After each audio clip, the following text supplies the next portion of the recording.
ಮಾಡಬೇಕಾಯಿತು. ಈ ಯಾಗವನ್ನು ಮಾಡಲು ಶಿರಸಂಗಿಯಲ್ಲಿ ನೆಲೆಸಿರುವ ಶೃಂಗ ಋಷಿಗಳನ್ನು ಆಹ್ವಾನಿಸಿ ಯಾಗವನ್ನು ಮಾಡಿಸುತ್ತಾರೆ. ಈ ಯಾಗವನ್ನು ಮಾಡಿದ ನಂತರ ರಾಮ, ಲಕ್ಷ್ಮಣ, ಭರತ, ಶತ್ರುಘ್ನರು ಜನಿಸಿದರೆಂದು ರಾಮಾಯಣದ ಚರಿತ್ರೆಯಿಂದ ತಿಳಿಯುತ್ತದೆ. ಇವೆಲ್ಲ ಶಾಸನೋಕ್ತವಾಗಿದೆ.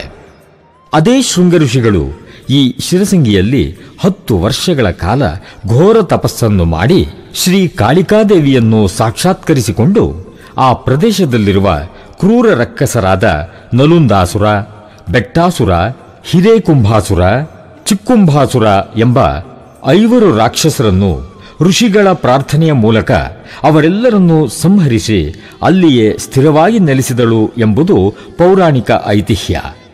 ರೇಣುಕಾದೇವಿ ಮಹಾತ್ಮೆ ಗ್ರಂಥದಲ್ಲಿ ಉಲ್ಲೇಖನಗೊಂಡಂತೆ ಜಮದಗ್ನಿ ಮತ್ತು ರೇಣುಕಾದೇವಿಯವರ ವಿವಾಹದ ನಂತರ ರೇಣುಕಾ ರಾಜರು ಶ್ರೀ ಕಾಳಿಕಾದೇವಿ ಮತ್ತು ಋಷಿಶೃಂಗ ಮಹರ್ಷಿಗಳ ದರ್ಶನವನ್ನು ಪಡೆದು ನಂತರ ಕಾಶ್ಮೀರ ದೇಶಕ್ಕೆ ತಮ್ಮ ಪರಿವಾರ ಸಮೇತ ಪ್ರಯಾಣ ಬೆಳೆಸಿದ್ದರಂತೆ. ಮತ್ತು ವಿಶ್ವಕರ್ಮ ಪಂಚಪೀಠಗಳಲ್ಲಿ ಶಿರಸಂಗಿಯೂ ಒಂದಾಗಿದೆ. ಶಿರಸಂಗಿಯಲ್ಲಿ ಸುಪರ್ಣ ಋಷಿಯು ಗುರುಪೀಠವನ್ನು ಸ್ಥಾಪಿಸಿದ್ದು ಐತಿಹಾಸಿಕ ಸತ್ಯವಾಗಿದೆ. ಈ ಕ್ಷೇತ್ರವು 52 ಶಕ್ತಿಪೀಠಗಳಲ್ಲಿ ಒಂದಾಗಿದೆ. ಶ್ರೀ ಕಾಳಿಕಾದೇವಿಯ ಮಹಾದ್ವಾರ ಉತ್ತರ ಮತ್ತು ಪೂರ್ವ ಮುಖವಾಗಿದ್ದು ಗರ್ಭಗುಡಿಯು ಉತ್ತರಾಭಿಮುಖವಾಗಿರುತ್ತದೆ. ದೇವಾಲಯದ ಪ್ರಾಂಗಣದಲ್ಲಿ ಶ್ರೀ ಕಾಳಿಕಾದೇವಿಯ ಗುಡಿಯ ಶಿಖರವು ಮಾತ್ರ ಕಲ್ಯಾಣ ಚಾಲುಕ್ಯರ 12ನೇ ಶತಮಾನದ ಕದಂಬ ನಾಗರ ಶೈಲಿಯನ್ನು ಹೊಂದಿದೆ. ಶ್ರೀ ಕಾಳಿಕಾದೇವಿಯ ದೇವಸ್ಥಾನದ ಪಕ್ಕಕ್ಕೆ ಕ್ರಿಸ್ತಶಕ 1186ರಲ್ಲಿ ಕಾಲಭೈರವ ದೇವಾಲಯ ನಿರ್ಮಾಣವಾಗಿದೆ ಎಂದು ಶಿಲಾಲೇಖನಗಳು ಆಧರಿಸುತ್ತವೆ. ನಾಗಯಜ್ಞೋಪವೀತ ಧರಿಸಿದ ಗಣೇಶನ ವಿಗ್ರಹವಿದ್ದು ಗರ್ಭಗುಡಿಯ ಎಡಭಾಗಕ್ಕೆ ಕಾಲಭೈರವ ಮೂರ್ತಿ, ಸಪ್ತ ಮಾತೃಕೆಯರ ವಿಗ್ರಹಗಳು ಇರುತ್ತವೆ. ಶಿಲಾನಂದಿ ವಿಗ್ರಹವಿದೆ. ಪಶ್ಚಿಮಾಭಿಮುಖವಾಗಿ ನಿಂತ ಸೂರ್ಯನಾರಾಯಣ ಮೂರ್ತಿ, ಷಣ್ಮುಖರ ಮೂರ್ತಿ, ಉಮಾಮಹೇಶ್ವರರ ಮೂರ್ತಿ, ಕ್ರಿಸ್ತಶಕ 1148ರ ಕಮ್ಮಟೇಶ್ವರ ದೇವಾಲಯ, ಗರ್ಭಗುಡಿಯಲ್ಲಿ ಶಿವಲಿಂಗವಿದೆ. ಇವೆಲ್ಲ ಮೂರ್ತಿಗಳು ಕಮ್ಮಟೇಶ್ವರ ದೇವಾಲಯದಲ್ಲಿವೆ. ಇದರ ಪಕ್ಕದಲ್ಲಿ ಒಂದು ಶಿಲಾಶಾಸನವಿದೆ, ಲಿಂಗರಾಜ ದೇಸಾಯರ ಕೋಟೆ.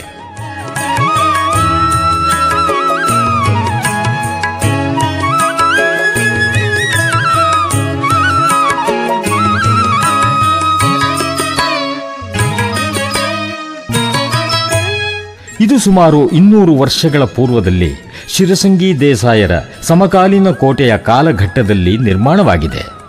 ಇದು ಆಯತಾಕಾರದ ಕೋಟೆಯಾಗಿದ್ದು 4 ಮೂಲೆಗಳಲ್ಲೂ ದುಂಡನೆಯ ಗಟ್ಟಿಮುಟ್ಟಾದ ಬುರುಜುಗಳನ್ನು ಹಾಗೂ ಜೋಡಿಸಿದ ವೀಕ್ಷಣಾಲಯಗಳನ್ನು ಕಾಣಬಹುದು. ಲಿಂಗರಾಜರಿಂದ ಈ ಕೋಟೆಗೆ ಮತ್ತಷ್ಟು ಮಹತ್ವ ಬಂದಿದೆ.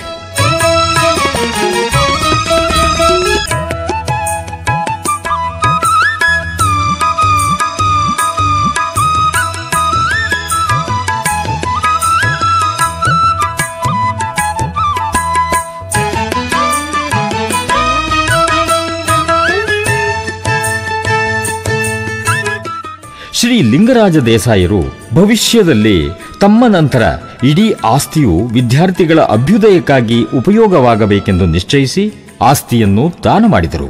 ಬಹುಶಃ ಈ ಮಹತ್ವದ ನಿರ್ಣಯ ಇದೇ ವಾಡೆಯಲ್ಲಿ ತೆಗೆದುಕೊಳ್ಳಲ್ಪಟ್ಟಿತು ಎಂಬುದು ವಿಶೇಷವಾದ ಮಾತು.